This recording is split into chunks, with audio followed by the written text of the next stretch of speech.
তো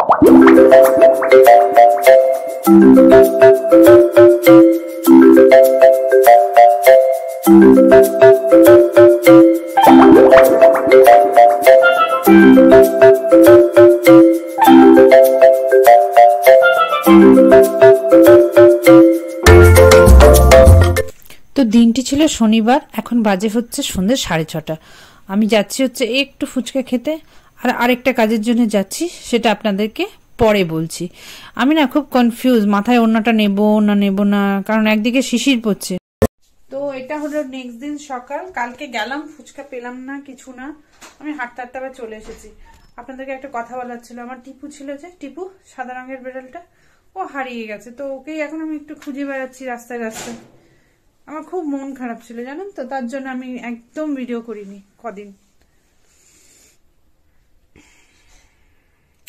ওকে দেখাতে পারবো না এটা ভেবেই আমার কেমন যেন মনটা কেঁপে উঠছিল। এতদিনে আমি একটু নিজেকে স্টেবল করেছি। তো যাই হোক, আজকে রবিবার দিন, সকালবেলা একটু টিফিন ভালো হলে ভালো লাগে। আমি আর ছেলে যাচ্ছি আমাদের যথারীতি লিট্টি চোখা খেতে। আজকে প্ল্যান করেছি আমরা ওখানে দাঁড়িয়েই আমরা খাবো। রাতের দিকে তো বেশ ঠান্ডা থাকে, আর সকালের দিকটাও তাই। তো এই সকালে এত সুন্দর রোদ, চারিপাশটা যেন ঝকমক করছে, একেবারে জমে গেছে রবিবারটা, সত্যি কথা বলতে।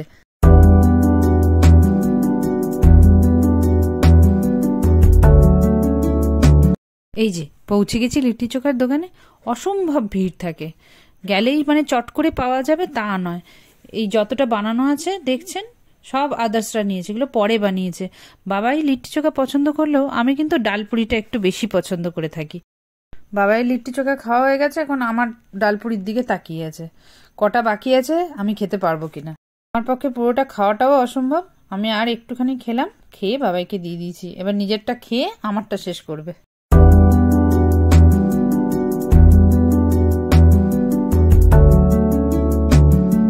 নিন, কমপ্লিট হয়ে গেছে আমাদের খাওয়া দাওয়া। এবার বাবার জন্য আলাদা করে দুটো অর্ডার দিয়ে সেকা রুটির মতো ছাতুর পুর দেওয়া এই রুটিগুলো নিয়ে চলে গেলাম। পৌঁছে গেছি বাড়িতে। বাবা ঘুম থেকে উঠে গেছে, মুখ হাত ধুতে গেছে, এখানটা রেখে দিচ্ছি, উঠে খেয়ে নেবে। আমি এখন বাবার সাথে একটু মায়ের বাড়ির থেকে ঘুরে আসবো।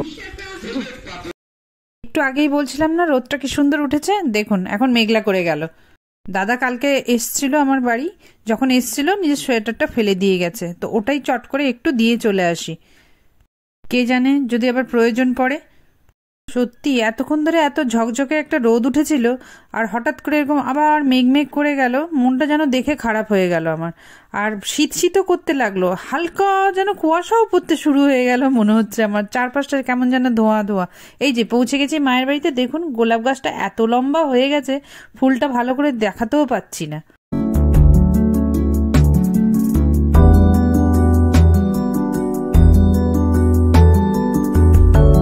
এই হলুদ ফুলটাতে পুরো বাগানটা একেবারে ভরে গেছে। আর এই যে মানিক প্ল্যান্টটা কতদিনের যে হয়ে গেল, কিন্তু মানি আর নেই। যাই হোক, পুরো বাগানটা আপনাদেরকে একবার ঘুরিয়ে দেখে নিলাম। আর আপনাদের সাথে পরিচয় করিয়ে দিই, মায়ের দুই সঙ্গী এই মাঝে সাঝে আসে। এই দেখুন, এটা মা আর ওটা মেয়ে। বিড়ালটি কি অপূর্ব দেখতে, কি মোটা সোটা, মানে আদর না করে পারা যাবে না। আর এইটি কাউকে ধরা দেয় না, এরকম ছুটে বেড়ায়।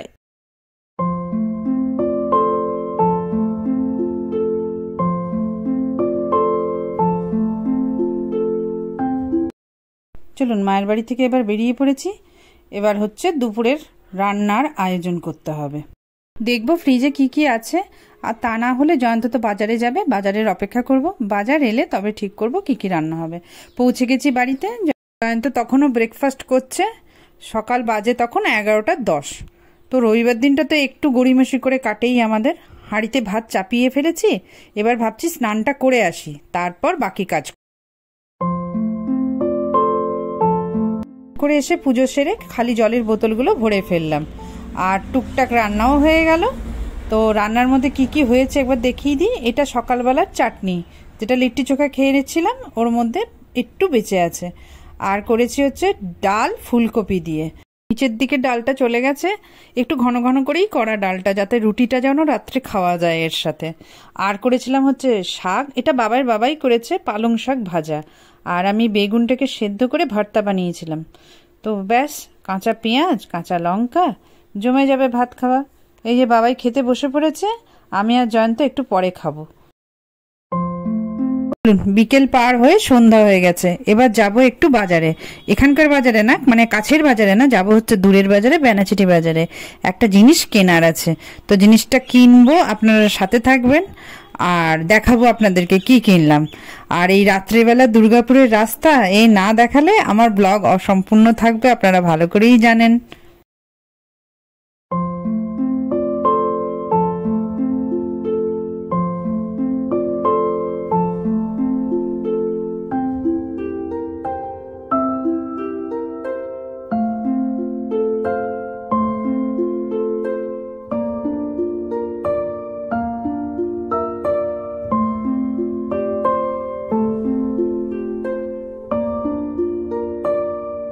চলুন, পৌঁছে গেছি একটা ফার্নিচারের দোকান। এই ফার্নিচারের দোকান থেকে একটা জিনিস কিনবো।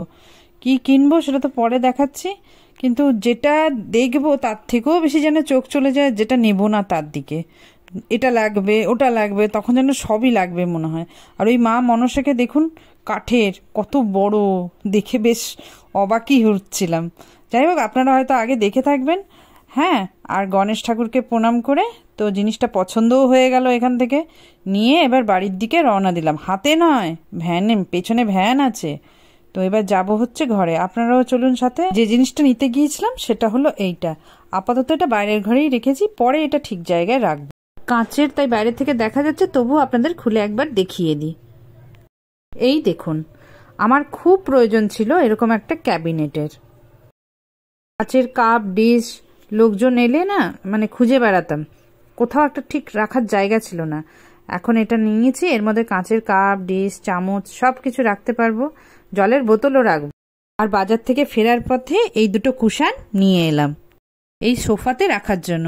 হ্যাঁ, আমার সোফাটা তো আপনাদেরকে দেখানো হয়নি, একদিন আবার ছোট্ট করে একটা হোম ট্যুর করব, তখন সব দেখাবো আপনাদেরকে আলাদাভাবে। তো ভিডিওটা কেমন লাগলো অবশ্যই জানাবেন, ভালো লাগলে একটা লাইক করে দেবেন। যারা এখনো চ্যানেলটিকে সাবস্ক্রাইব করেননি তারা চ্যানেলটিকে একটু সাবস্ক্রাইব করে দেবেন। দেখা হবে পরের একটা কোনো ভিডিওতে, আর এই ভিডিও দেখার জন্য অনেক ধন্যবাদ। টাটা।